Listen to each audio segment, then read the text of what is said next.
তুমি কি ভাবতেছো ঢাকা বিশ্ববিদ্যালয়ের বি ইউনিটে পরীক্ষা দিবে? তাহলে তোমার জন্য আজকের ভিডিও। এটা ঢাকা বিশ্ববিদ্যালয়ের বি ইউনিটে আসা 2025-26 সালের একটা প্রশ্ন। এটা সাবজেক্ট ভার্ব এগ্রিমেন্ট থেকে আসা একটি প্রশ্ন। আর সাবজেক্ট ভার্ব এগ্রিমেন্ট কিন্তু খুবই গুরুত্বপূর্ণ একটা টপিক অ্যাডমিশন টেস্টের জন্য এবং বিভিন্ন চাকরি বাকরির পরীক্ষার জন্য। ডিয়ার স্টুডেন্টস, তুমি যদি অ্যাডমিশন সিকার হয়ে থাকো এবং তুমি ঢাকা বিশ্ববিদ্যালয় সহ অন্যান্য আরো বিশ্ববিদ্যালয়ে পরীক্ষা দেওয়ার চিন্তা ভাবনা করে থাকো, অবশ্যই সাবজেক্ট ভার্ব এগ্রিমেন্টের এই নিয়মটা তোমার শিখতে হবে। দেখো এখানে প্রশ্নটা হচ্ছে, দেখো the players along with the coach dash to attend the meeting.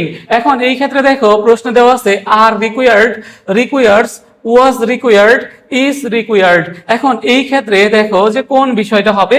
এখন দেখো এই রিকোয়ার্স এটা হচ্ছে কি, দেখো সিঙ্গুলার, এটা হচ্ছে সিঙ্গুলার ফর্ম। আবার দেখো যে ওয়াজ রিকোয়ার্ড, দেখো এখানে ওয়াজ আছে, এটাও কি দেখো, এটাও হচ্ছে সিঙ্গুলার।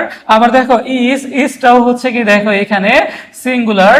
আর এখানে দেখো যে আর হচ্ছে কি, দেখো এটা একটা হচ্ছে প্লুরাল ফর্মে রয়েছে, প্লুরাল ফর্ম। এটা হচ্ছে দেখো যে সিঙ্গুলার অ্যাক্টিভ।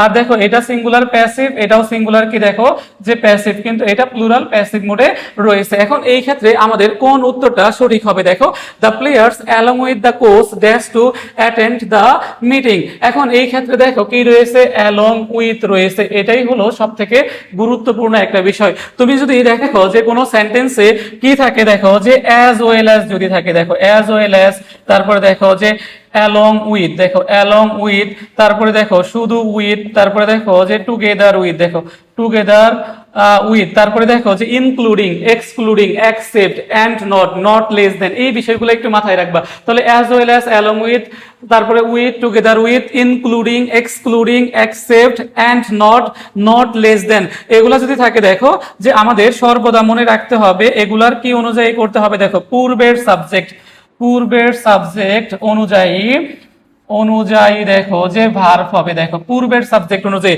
অর্থাৎ as well as, along with, together with, accompanied by, including, excluding, accept, and not, not less than, এগুলা যদি থাকে বাক্যে এবং এগুলার দ্বারা যদি দুইটা সাবজেক্ট থাকে, তাহলে আমাদের ভার্ব হবে কি অনুযায়ী, দেখো পূর্বের সাবজেক্ট অনুযায়ী দেখো যে ভার্ব হবে। অর্থাৎ এই পূর্বের সাবজেক্টটা যদি কি হয়, সিঙ্গুলার হয়, তাহলে ভার্ব কি হবে, সিঙ্গুলার। আর পূর্বের সাবজেক্ট যদি প্লুরাল হয়, তাহলে ভার্ব কি হবে, প্লুরাল হবে। একদম খাস বাংলা কথা। তাহলে as well as, along with, together with, including, excluding, accept, and not, not less দেন, এগুলার দ্বারা যদি দুইটা সাবজেক্ট যুক্ত থাকে, তাহলে আমাদের কি অনুযায়ী করতে হবে, পূর্বের সাবজেক্ট অনুযায়ী ভার্ব করতে হবে। পূর্বের সাবজেক্ট সিঙ্গুলার হইলে ভার্ব সিঙ্গুলার, পূর্বের সাবজেক্ট প্লুরাল হইলে ভার্ব কি হবে, প্লুরাল। তাহলে এখানে দেখো অ্যালং উইথ আছে, দেখো অ্যালং উইথ। তাহলে আমাদের এখানে দেখো যে দা কোচ আছে আর দা প্লেয়ার্স আছে। তাহলে আমাদের প্রথম সাবজেক্ট কি, দেখো দা প্লেয়ার্স। তাহলে এটা সিঙ্গুলার নাকি প্লুরাল? দেখো অবশ্যই কি দা প্লেয়ার্স, দেখো এস আছে নাউনের সাথে, তাহলে এটা কি প্লুরাল। তাহলে ভার্ব কি হবে, প্লুরাল। তাহলে এই ক্ষেত্রে দেখো যে রিকোয়ার্ডস, এটা হচ্ছে সিঙ্গুলার।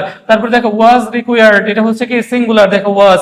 আবার দেখো ইজ হচ্ছে কি সিঙ্গুলার, আমাদের ভার্ব করতে হবে প্লুরাল। তাইলে এখানে কি অবশ্যই উত্তর হচ্ছে আর রিকোয়ার্ড। দেখো তাহলে the players along with the coach are required to attend the meeting. আশা করি তোমরা সকলেই বুঝতে পেরেছো। এভাবে যদি বুঝো তাহলে সবকিছু একদম সহজ হবে।